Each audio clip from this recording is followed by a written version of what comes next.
The three seasons known as Akhet, Peret, and Shemu corresponded to a specific phase of the agricultural process and the river's natural changes. Akhet was the time of the flood, beginning with the appearance of the star Sirius in July. Peret was the time when lands were cultivated, plowed, and sown. This fell between October and November. Shemu ran from May to September and was when harvesting and taxation began.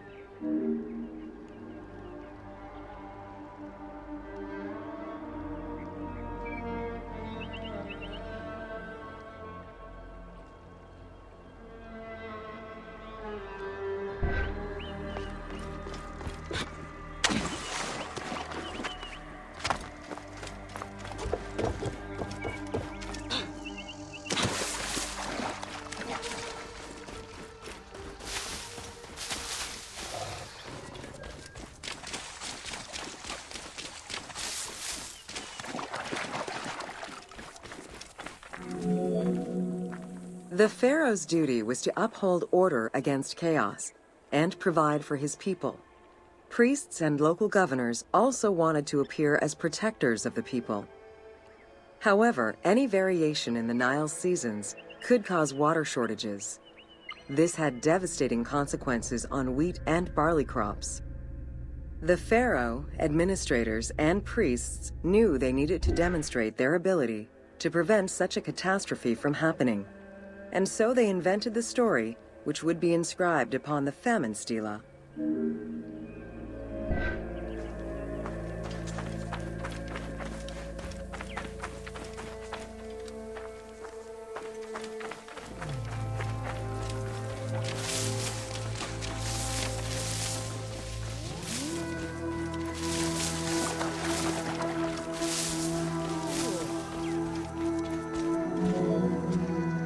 The story begins with the pharaoh worried for his people. The Nile hasn't flooded in years, and his people are starving. In search of the origins of the flooding, Djoser seeks out Khnum, the protector god of the region and the source of the drought. Djoser gives the god offerings and orders his priests to restore the temple of Khnum. These offerings please the god, and the floods are restored. This story was intended to highlight the importance of the deity in everyone's daily lives, while also demonstrating the crucial role that the priests and the king played in feeding and protecting the people of Egypt.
Welcome to the city of Memphis.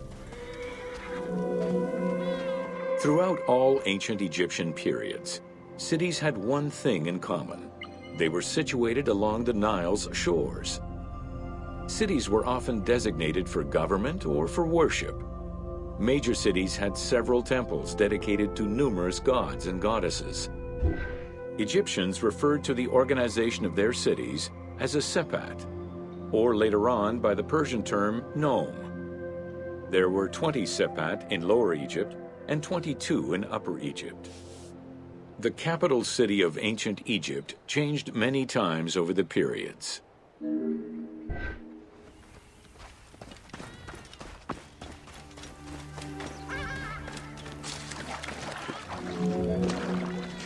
One of the largest was Memphis, located in Lower Egypt.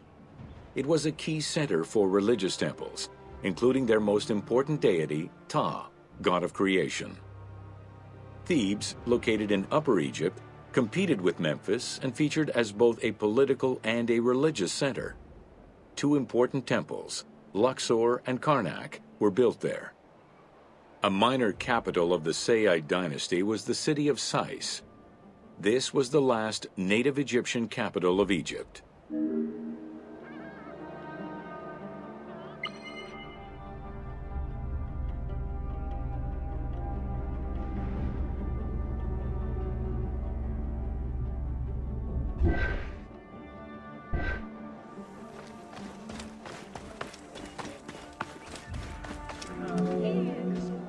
During the Third Dynasty, under Pharaoh Djoser, Memphis became the first religious and administrative capital of Egypt. Even when the political capital of Egypt decentralized itself, pharaohs were crowned in this sacred city in order to legitimize their ascension to the throne, up to and including Alexander the Great. Though little remains today save ruins south of Cairo, we can guess at the structure of the city, which stretched up to 5 kilometers in length and 2 kilometers in width.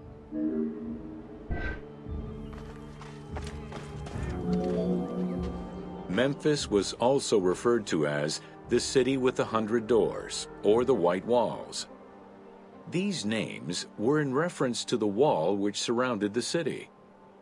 Under the protection of Ptah, god of craftsmen, the city was a thriving religious and economic hub.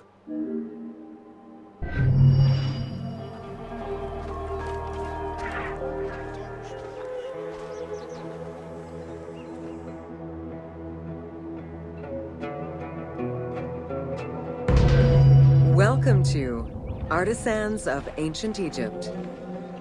It was under the watchful eye of Ptah of Memphis, the god of craft and architecture, that ancient Egyptians developed the unique rendition of the world they lived in. However, it is vital to understand that their view of art, and those who created it, was likely very dissimilar to the modern concept of the word. Instead of artists, the creative culture had skilled and respected artisans. The most significant categories of specialties for crafters were drawing, painting, sculpture, and metalworking.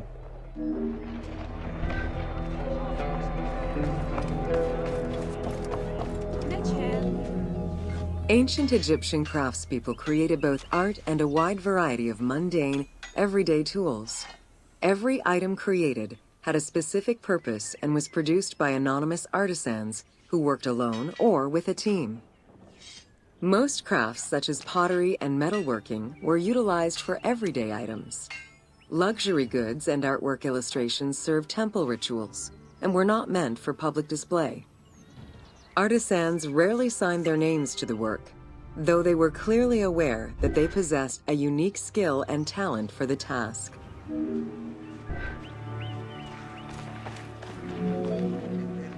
Art, in all its forms, has offered not only a practical insight into the way ancient Egyptians lived, but in how they viewed the world and their place in it. The balance of order and chaos was crucial in both the physical and the metaphysical universes. As a result, their art appears to follow a strict set of stylistic conventions that supported this worldview. From households and palaces to temples and tombs, pottery, papyrus, and textile items were essential to the everyday life of ancient Egyptians.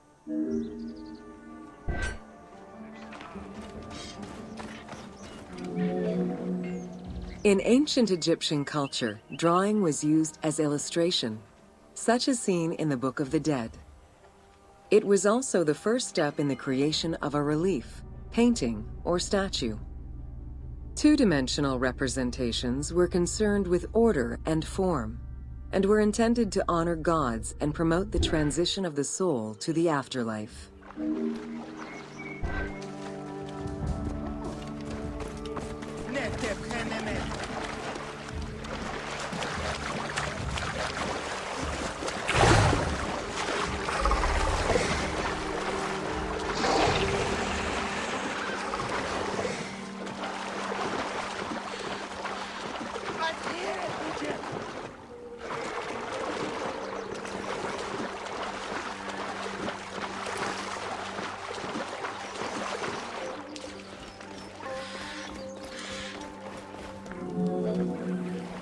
Stylistically, Egyptians were concerned with the depiction of the human form's inner self.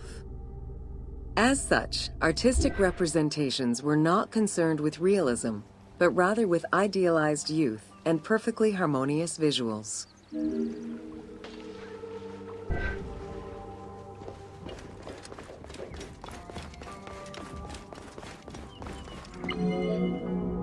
An exception to this were scenes depicting hunting and battle, where the environment and enemies moved in lively, even chaotic ways.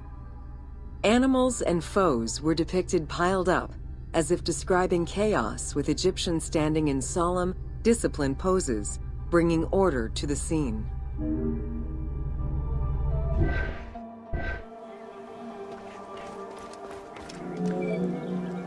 Reliefs could be either in high relief or low relief. Either method required a surface suited to the desired technique. Preparation of the surfaces differed depending on the quality of the rock. A quarried block only needed a simple smoothing. Rough-cut rock monuments, such as those found in tombs, required more work. Often the surface was coated in plaster before being sculpted.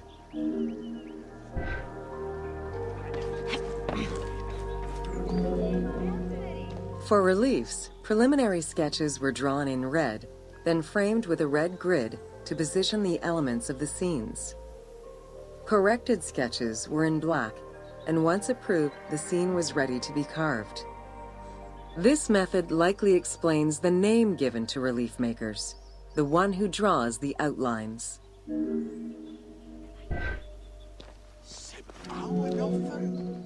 Statues were believed to be vessels for the souls of the deceased, or deities. That is why a sculptor was called the one who makes it live. This divine duty earned them the utmost respect. As with a relief, creation of a sculpture began with a drawing. Most statues were made of quarried blocks of stone, primarily limestone, though sometimes harder stones such as quartzite were also used.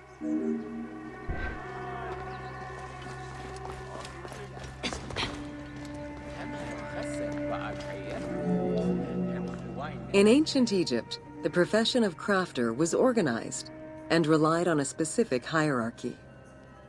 Most artisans depended on an institution to provide them with raw materials.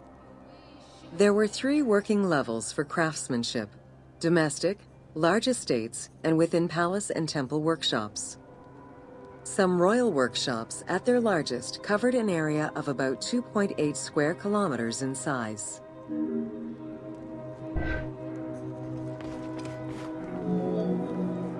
At the domestic level, most Egyptians were craftspeople to a greater or lesser extent. The ability to repair tools was a daily necessity. Crafted everyday items could also be bartered for at the local market. Artisans with skills but lacking in resources worked at large estates, where the elite provided them with space to work and raw materials. The most skilled artisans were employed in royal or temple projects and benefited from a special status. They were provided with good workspaces and considered to be highly skilled.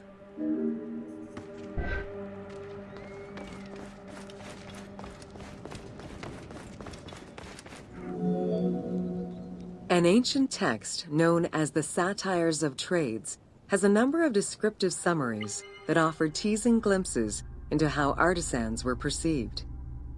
A coppersmith was said to stink and have fingers that resembled crocodile droppings, while potters were said to be like those who lived in bogs. This view was likely exaggerated in order to highlight the most enviable position of all, that of the scribe.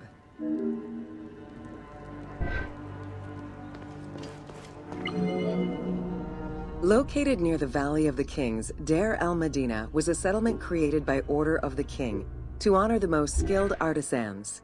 Its name translates as the monastery of the city. Allocated a house on the initiative of the king, these craftsfolk were regarded with respect and referred to as the royal artisans. Those who lived there worked on the tombs in the Valley of the Kings and its surrounding temples.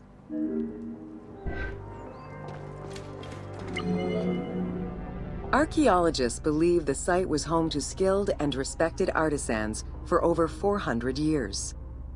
It is considered one of the most important discoveries relating to Egyptian daily life. While much of the focus of Egyptian archaeology was on its kings and queens, it wasn't until the excavation of Deir el-Medina that Egyptologists were given a valuable window into the community life of ancient Egyptian artisans.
Whoa.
Whoa!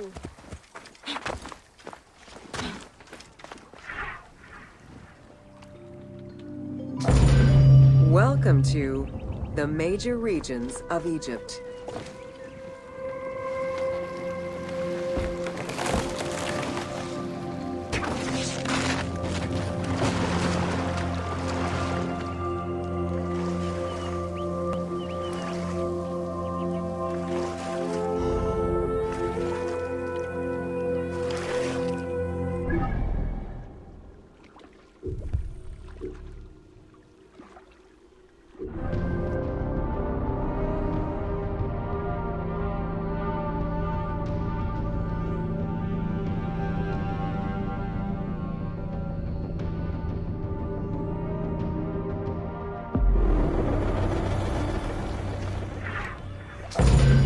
Welcome to the major regions of Egypt.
Life in ancient Egypt was concentrated along the shores of the Nile and divided into two regions.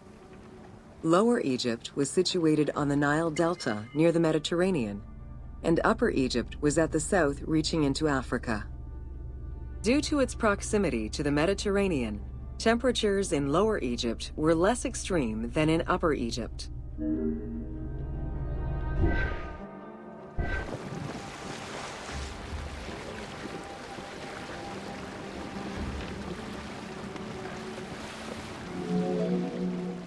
Until 3100 BCE and the unification of Egypt, each region had its own pharaoh and crown. Lower Egypt's crown was red and marked with symbols of papyrus and bees. Upper Egypt's crown was white, with symbols of lotus and sedge-grass.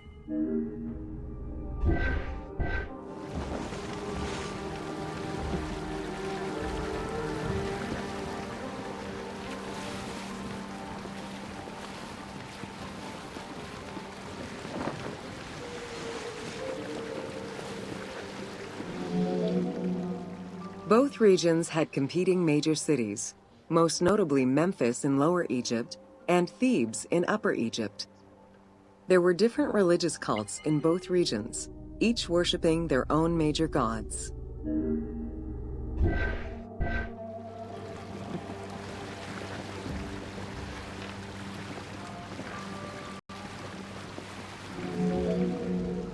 Many of the temples were designed in such a way as to represent the two regions, and ceremonies often incorporated Upper and Lower Egypt in their rituals.